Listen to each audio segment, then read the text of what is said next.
এই অস্থিরতা, এই বেহায়াপনা। আল্লাহ আমাদেরকে হেফাজত করেন। চলেন, আমার কথা শেষ।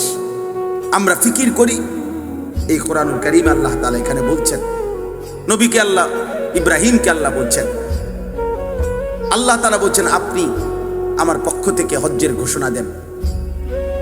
ইব্রাহিম আলাইহিস সালাম বলছে আল্লাহ আমি ঘোষণা দিলে কয়জনে শুনবে?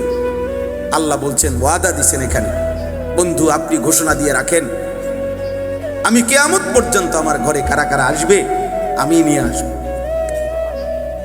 আমি নিয়ে। এটা তৌফিক, এটা আল্লাহর মহব্বতের ব্যাপার, আল্লাহর পছন্দের ব্যাপার। বাবা হজে যায় সে, মালিক নিজের হাতে পছন্দ করে যাকে, আল্লাহর ঘরে সে যায়। আল্লাহ সেদিন বলছে, প্রথম দিন ইব্রাহিমকে বলছে, ইব্রাহিম নাদি ওয়া আলাইয়াল বালাগ, আজ তুমি ডাক দাও, কিয়ামত পর্যন্ত পৌঁছাবো আমি পৌঁছাবো। আমার ঘরে কে কে যাবে? এক মোমেনের স্বপ্ন যুবক, কক্সবাজার না, বান্দরবন না, এক মোমেনের স্বপ্ন কাবা, এক মোমেনের স্বপ্ন মদিনা, এক ইমানদারের হৃদয়ের স্বপ্ন থাকবে আমি আমার মালিকের ঘর দেখবো কোন দিন, আমি আমার রবের ঘর দেখবো কোন দিন। এখানে আছে লিয়াশহাদু মানাফিআ লাহুম।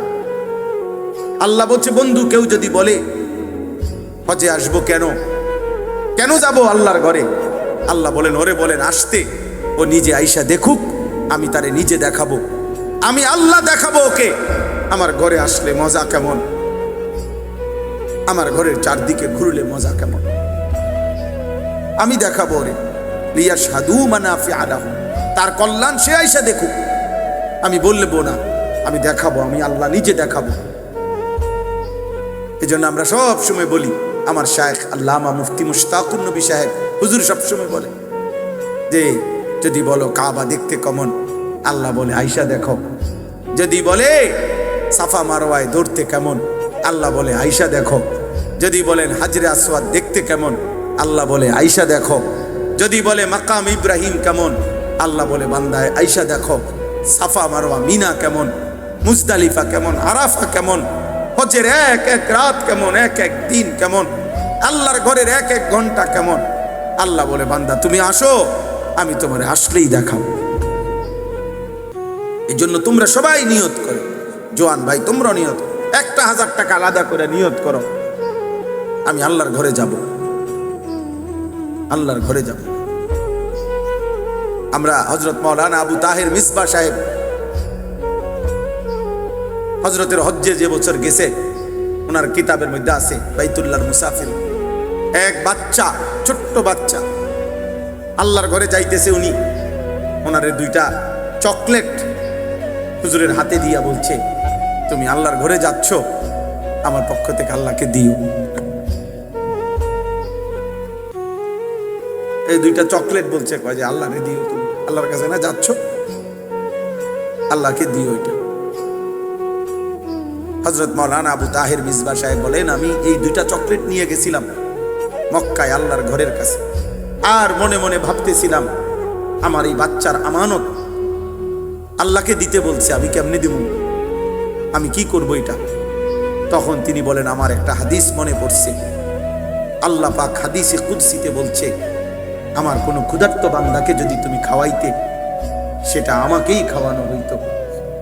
তখন আমি সেই 2টা চকলেট একটা ফকির, একটা অভাবী মানুষ যে হাত পাচ্ছে, তার বাচ্চাটার হাতে তুলে দিছি, আমি বাচ্চার আমানত বুঝাই দিছি।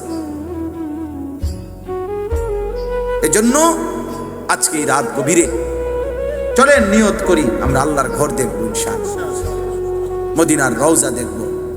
রাসূলুল্লাহ সাল্লাল্লাহু আলাইহি সাল্লামকে কতদিন থেকে আমরা ডাকি, কতবার নবীর নাম নিলাম, তিনি আছেন মদিনায়, ওনার কাছে গিয়া দেখবো না আমরা? এই আকাঙ্ক্ষা যদি হৃদয়ে না থাকে, মোমেন কিসের, মোমেন কিসের? আমার এক পরিচিত মাওলানা, উনি গত বছর উমরার সফরে, ওনারে আমি যখন নবীজির রওজার সামনে নিয়ে গেছি, দেখি সে কাঁদতেছে। পরে বাইরে হইয়া কইলাম কাঁদলি কেন? কাঁদতেছিলাম আর ভাবতেছিলাম যে হা হা এতদিন কেন আসলাম না, কেন আসলাম না আপনার কাছে?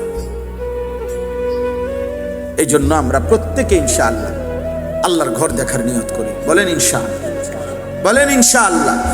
আল্লাহ সবাইকে তৌফিক দান করেন। কিশোর ভাই, যুবক ভাই, নামাজ পড়ো, আব্বা নিজের উপরে দয়া করো, তোমার ভালো তুমি করো। এই পৃথিবীর কেউর সময় নাই তোমার নিয়ে ব্যস্ত হওয়া। তোমার ভাবনা তুমি ভাবো। এমন সুন্দর জীবন নারী ছবি দেখে নষ্ট করো না। এমন রাত, এমন হায়াত আর ফিরবে না। নিজেরে বরবাদ করে দিও। আল্লাহ আমাদের সবাইকে তৌফিক দান। এই মাদ্রাসাটা আল্লাহ তাআলা কবুল করে নেন।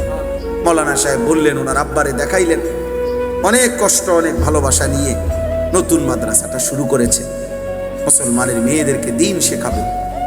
আল্লাহ তাআলা যেন শতভাগ পর্দা পুশিদার সাথে, তাকওয়ার সাথে, গুনাহমুক্ত পরিবেশে মাদ্রাসাটা আল্লাহ যেন কবুল করে নেয়। আল্লাহ যেন কবুল করেন। মাদ্রাসার অনেক জরুরত, মাদ্রাসার অনেক জরুরত থাকে। একটি নতুন মাদ্রাসা যেই করুক, আমার শায়েখ আল্লামা মুফতি মুশতাকুর নবী সাহেব বলে যে মাদ্রাসা মহল্লাবাসীর কাছে তিনটা জিনিস চায়, যার মাধ্যমে হক মনে রাখেন আল্লাহর পক্ষ থেকেই হয়েছে। কার পক্ষ থেকে? এই জমিনের মধ্যে একটা পাতা পড়ে না আল্লাহর ইচ্ছা ছাড়া। তো একটা মাদ্রাসা হয়ে যাবে আল্লাহর ইচ্ছা ছাড়া?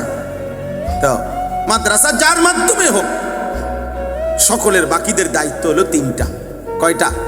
এক, দোয়া, দোয়া করা।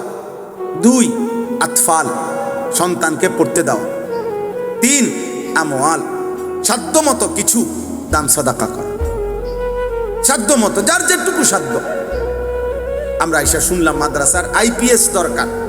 প্রচন্ড গরম, গরমের মৌসুম আরো অনেক দিন থাকবে।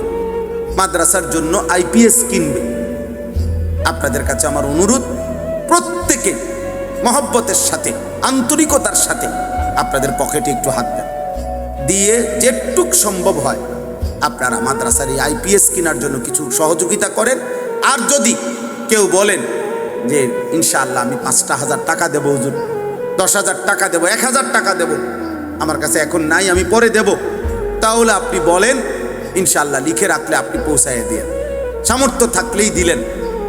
যার মাধ্যমে হইল মুসলমানের মেয়ে দিন শিখবে, আপনার সওয়াব হইতে থাকে। কেউ না স্মরণ না করুক, কেউ মনে না করুক, আল্লাহ তো দেখবে, আল্লাহ তো দেখবে।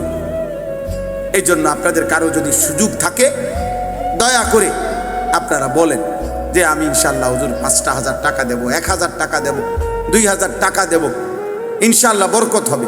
ঠকবেন না, ঠকবেন না। মাশাআল্লাহ। কি নাম ভাই?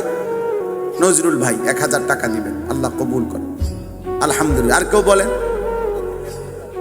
জি, আর কেউ বলেন? আল্লাহ তৌফিক দান করেন। ওখান থেকে না একজন মৌলানা নিচে যান, নিচে একজন যান, ওখান থেকে উঠে আনেন, সবাই উঠাই দিয়ে কষ্ট। আর এমনি পরে দিবেন বলেন।